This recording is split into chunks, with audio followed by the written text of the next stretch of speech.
Are poor people not supposed to do things like work? Like work?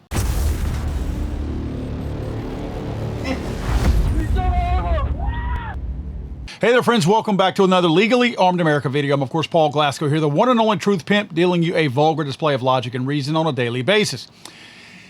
Yeah, have you seen the videos of these Billy badasses out here talking about how if they don't get the EBT, they snap?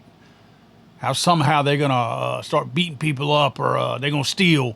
You know what? If I don't get my food stamps, I'm going to Walmart, I'm going to rack up, and I'm going to ride right out the door, and I dare anybody to put their hands on me. I'm going back to stealing, so you better lock your cars. I'm going to take everything in sight. Really? Is it the first time you've stolen before? Because you seem real comfortable doing it. The sad thing is, these are Americans. These are generational people who have been here for decades, families. Their go-to to feed their family is to steal if the federal government doesn't give them free food. Do you see how un-American that is? I understand it's woven in the fabric of our country. I get that. But do you realize the work that our forefathers put forth to build this country the way it was on pride, hard work, grit? And now we're at a point where these people see a fork in the road. They see Uncle Sam's free cheese. They see theft. And they don't see a problem with either one. Like, they don't see a problem with the lazy bum culture of being perfectly able-bodied and stealing stuff from the federal government that we pay for, talking about you guys and myself. They don't see anything wrong with that. That's why they justify it being okay to steal, to resort to theft, when we don't give them their free stuff, because they feel like that stuff is theirs. They don't think about it coming from us. They look at it like they got it coming. It's owed to them. So when somebody doesn't give it to them, they gonna take it. Release my food stamps. I got 8 kids to feed. And we, the people of America, the baby daddies, 7 of them, they married with their husbands, okay? So leave me alone. Release my food stamps. I need a refund immediately, okay? Did you know that nearly 29% of children in the United States live in families that receive public assistance of some kind, welfare, SNAP, benefits, whatever? A congressional report found in 1979, low-income families earned about 60% of their income from work. You understand what I'm saying, right? Back in 1979, poorer families earned 60% of their income from work. In other words, they got up, went to work, and earned 60% of their income. By 2021, that had dropped to less than 25%. That's pathetic. That's a mindset. That is not a product of our society. That's a mindset. Yeah, it's a product of society. Unfortunately, it's a product of a cancerous society. And make no mistake, politicians knew what they were doing when they did this. Lyndon B. Johnson, I'm talking to you. They have conditioned these people to not feel like there's any sense of pride. Why do you think everybody in these low-income neighborhoods fight all the time? Because they're all angry. They all project. There's got to be some kind of semblance of embarrassment. When you have this many people who are not earners, they're takers, they're leeches. Someone in there has got to feel like, I'm not earning mine. I'm just getting mine. So you have to be a victim. That's why this victim mentality exists, because without being the victim, without claiming that you're the victim, you're not owed anything. But when you can claim that you're a victim, like they always do, now you're owed something. You can't be owed something if you're doing your own thing and you're not a victim. You have to be wronged to have something owed to you. And that's how these people's minds think. Research also shows that kids whose parents relied on welfare are significantly more likely to use welfare themselves. Reliance begets reliance. It's a vicious cycle, and that's why these generations continue on. Somebody has to think out, like step outside of it and look back and realize how pathetic the society is that they're living within, and then they make the conscious decision to get out. That's the only way out, because no one's going to help you get out. Crabs in a bucket, right? Think about what that does to kids. When their first teachers are essentially benefit clerks, right? That's what they learn from. Instead of actual bosses, their first role models are those people who don't work, their parents. Instead of, I earn this, the message becomes, someone owes me that. That mindset sticks. Those children face higher odds of dropping out, struggling to find jobs, and accepting that carrying an entitlement card is normal. And that's if they decide to look for a job. In many cases, they ain't even looking. Imagine what that does to your own well-being, your own personal worth, right? And by the way, this is not a race thing. It's a cultural thing. It's a societal thing that's been created. The weak-minded fall into it regardless of race. You know what these people lack? Dignity. They have no dignity. Can you imagine relying on somebody else to wake up in the morning to go to work, to feed you, because you're too fat and lazy to get up and do anything, and because everybody else in your neighborhood has convinced you that this is the way it has to be, this is the way it's supposed to be, this is the way it's always been.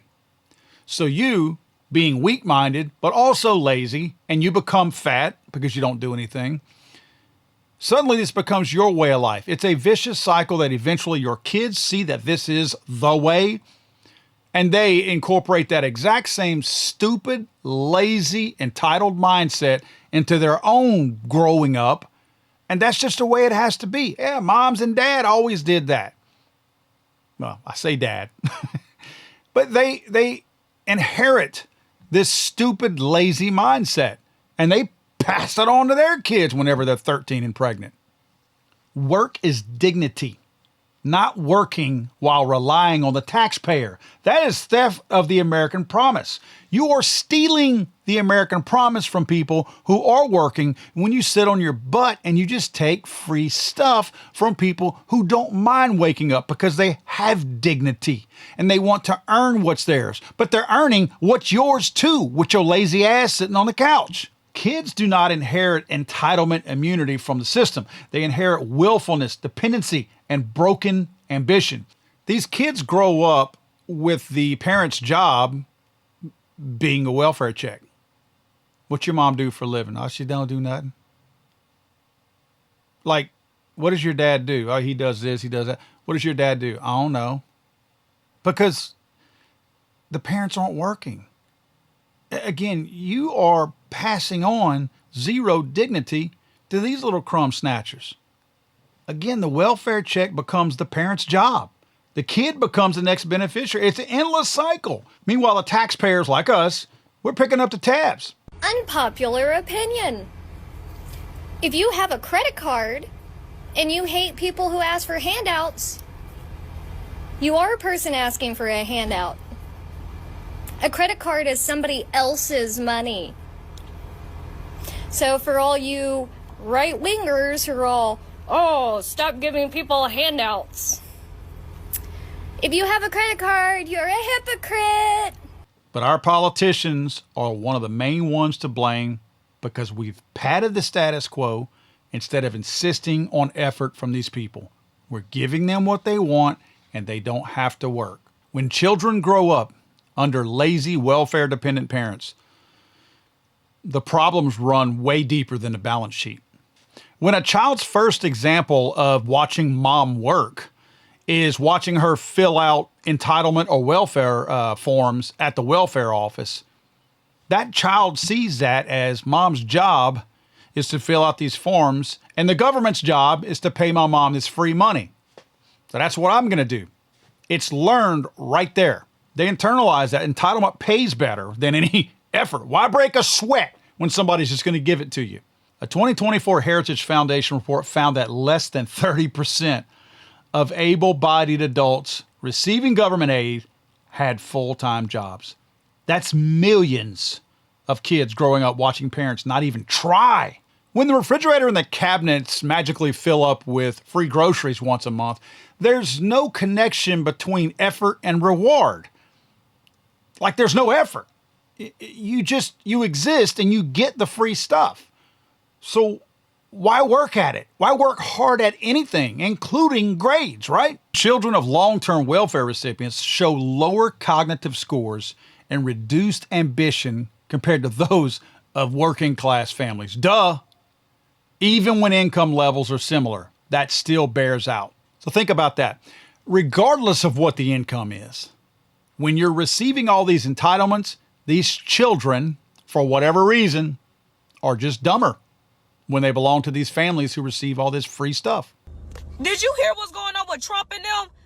Apparently they shut down November and December food stamp. I just got a note from them saying they gonna shut my food stamps. Ohio, you bet not. You bet not feed in that allegation. You better pay me my food stamps. I better get my food stamps. Let me not get no food stamps November and December. Free me. Get my commissary out, because I'm taking up the stove and taking everything. And of course, if you talk to any of them, you can see the embarrassment creeping in as they get bitter, mad, and start throwing excuses at you. I'm a single mom. I got no transportation. The system is rigged. No one's hiring.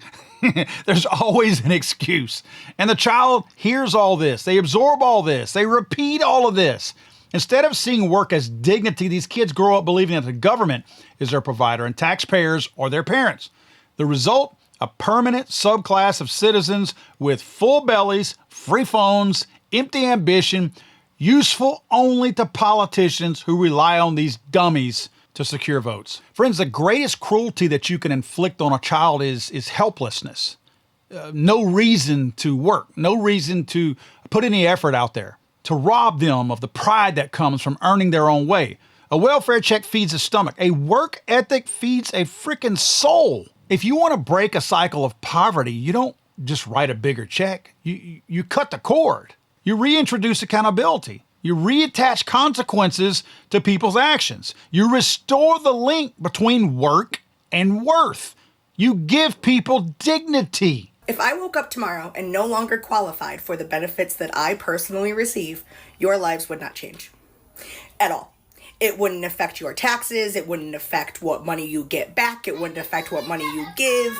If I woke up tomorrow and no longer qualified for benefits, it would not affect you in any way whatsoever. What would affect you is if Trump woke up tomorrow and said, you know what? We're not going to build this ballroom. Stop demolishing the White House. Give the people the money back of the $200 million that I'm using to build this godforsaken ballroom. That would change your lives. He could wake up tomorrow and decide to do that, but he's not going to do that. We all know that. Me waking up tomorrow and not qualifying for benefits anymore doesn't affect you whatsoever.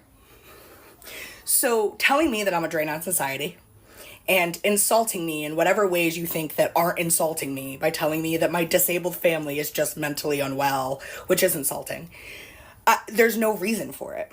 There's no reason for that attack on me whatsoever. What I'm doing today is not affecting you. Literally at all. And if you think it is, then you don't understand how the system or taxes or your paycheck or anything in America works at all. We should be saying, if you are able-bodied, you go to the back of the line. Everyone should not be treated equally. There are people who are truly needy of these benefits. And that's what these benefits were originally for.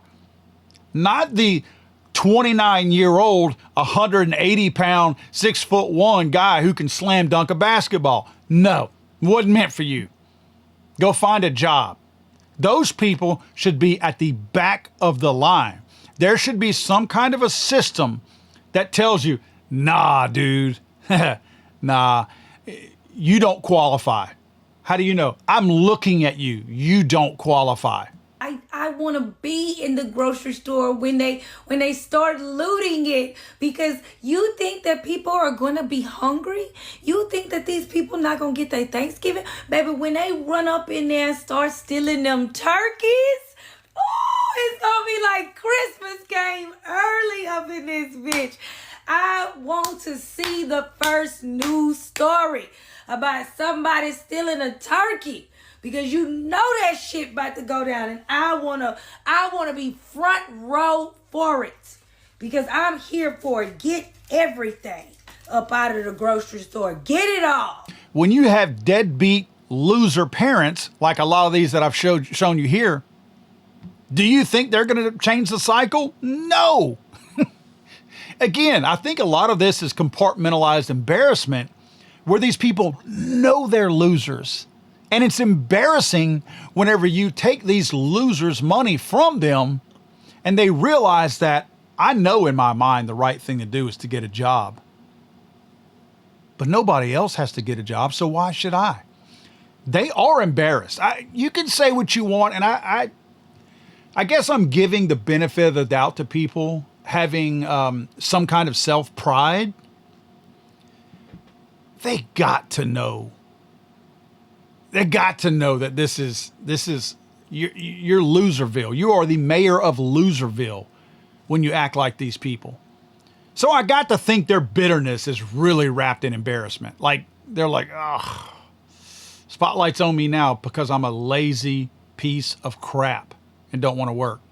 Look, friends, no one here is saying that hunger or hardship should go unnoticed. But let's stop rewarding choice to work less and expect more. The kids don't deserve that legacy. They deserve potential, purpose, pride. The free sandwich line is not the American dream. Never has been. It's becoming that, but it never has been that. You shouldn't strive to want free stuff.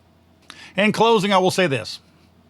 You got a lot of these people running their mouths. A lot of these people acting tough. Oh, I'm going to do this. I'm going to do that. If I don't get mine, I'm going to do this. You better choose your areas wisely. And I think these people know where they can get away with this kind of stuff.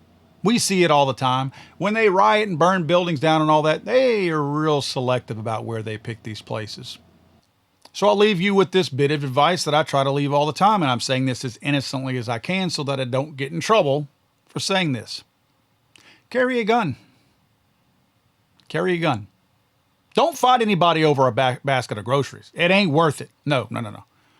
But when these mouthy people start projecting their own embarrassment, they can get vile. They can get violent.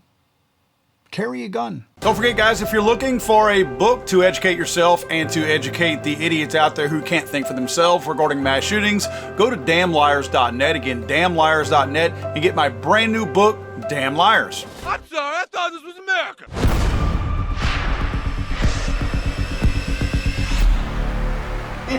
It's hanging around.